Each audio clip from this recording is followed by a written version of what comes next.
Going to have a look at the French papers now. Haxi Meyers-Belkin is here. I think there's probably only really one main story dominating the papers. And today. you're not wrong. Presque Presque parfait, almost perfect, reads the front page of L'Équipe, France's most respected sports paper. This, of course, referring to France's dazzling 5-2 victory against Iceland last night at Paris's Stade de France Stadium.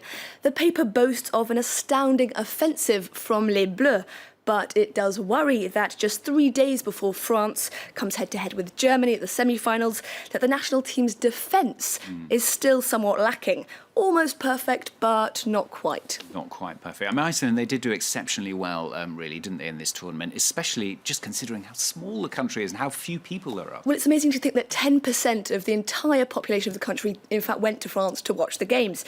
And Le Parisien recognises that achievement, calling them a surprisingly talented team. But that wasn't, of course, the paper's main concern. Cette fois, on y croit. This time we really believe we can do it. They're feeling confident about France beating Germany, making it to the finals and winning the Euros on home turf. Yeah, there certainly is a bit of a feeling in the air, talking to some of the people upstairs, particularly the French, of course, that France might win this. There's a lovely, very optimistic piece in the Huffington Post that illustrates just that. It describes the atmosphere last night on the Champs-Élysées, the joyous cacophony, as it puts it, that erupted as the whistle blew. Now, this is a cacophony that conjured up what it calls magnificent memories of 1998, the year, of course, that France won the World Cup on home turf. But it wasn't actually just the French having fun. There's a photo doing the rounds on social media, and it's one that detractors of François Hollande, the French president, have been particularly enjoying. Keeping with the Huffington Post here, we see an image of a man, his arms raised in appreciation of the beautiful game, wearing the shirt of the Icelandic team. But this is no ordinary fan. It is, in fact, Gudni Johannesson, who's the president of Iceland. The internet has been impressed by his willingness to muck in, to support his team, along with standard supporters. And there are quite a few people commenting that for all his attempts to be seen as normal, François Hollande would never dare to support his national team amongst the commoners. He did look just like an ordinary bloke, didn't he? Ordinary football fan. Iceland, then, they're out of the tournament, not losing in every respect, though, really, are they? Absolutely not. There's a great piece in the communist paper L'Humanité that says that while Iceland's footballing dreams may be over, their explosion onto the international footballing scene should be seen as a symbol of the country's newfound preeminence.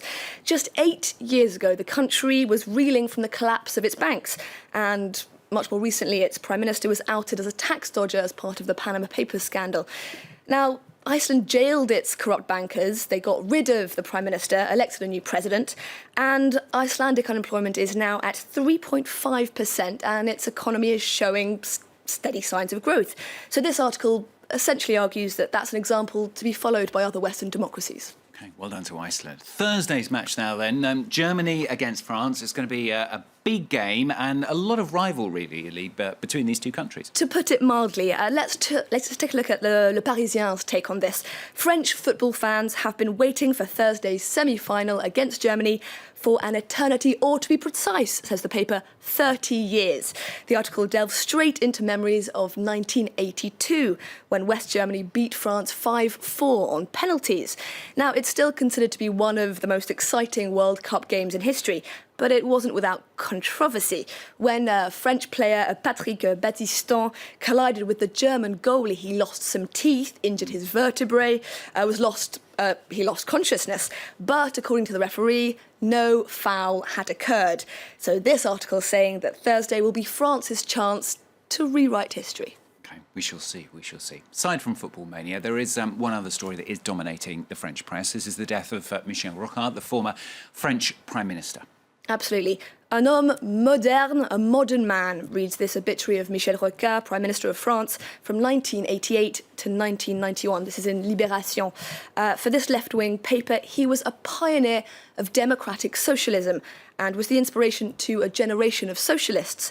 Now, if we take a look at L'Opinion, the paper takes a look at how Rocard's particular strand of socialism, so that's socially responsible but open to the free market, is in fact in power today in France.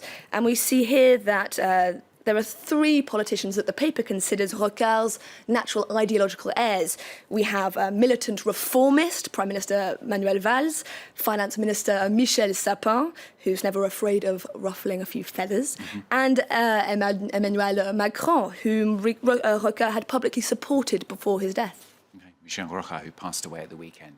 Slightly more light-hearted piece to end with. Apparently it has been proved. I'm very, very pleased about this story. Holidays, apparently, I think you might be pleased as well, are very good for your health. They are extraordinarily good for your health. It's nice that someone's finally confirmed that. Hurrah! There's a rather lovely piece in Le Figaro that will be music to the ears of many French employees. Yeah. It reports that certain allergies like eczema, asthma, get better when you're on holiday, and not just get better, they might even vanish entirely.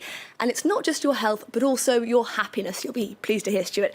74% of happy people took a holiday in the last year, with people who take regular holidays less likely to be depressed or even suffer from illnesses like diabetes. So make like the French and get booking your summer holidays. Exactly. I'm feeling better already just hearing the story. Thank you very much, Axie. It's good to have you here this morning to cheer us up. Axie Metz-Belka with today's papers on France 24. She'll be back with the international ones a little bit later. In the next half hour, in a special report today for Focus, we're going to be reporting, in fact, from a town in the east of France where a whole group of friends, aged between 20 and 30, converted to Islam and were seduced by IS propaganda on the internet. So they traded their peaceful life in France in for the mayhem in Syria. That's our special report in Focus. We're with you on air in about 15 minutes.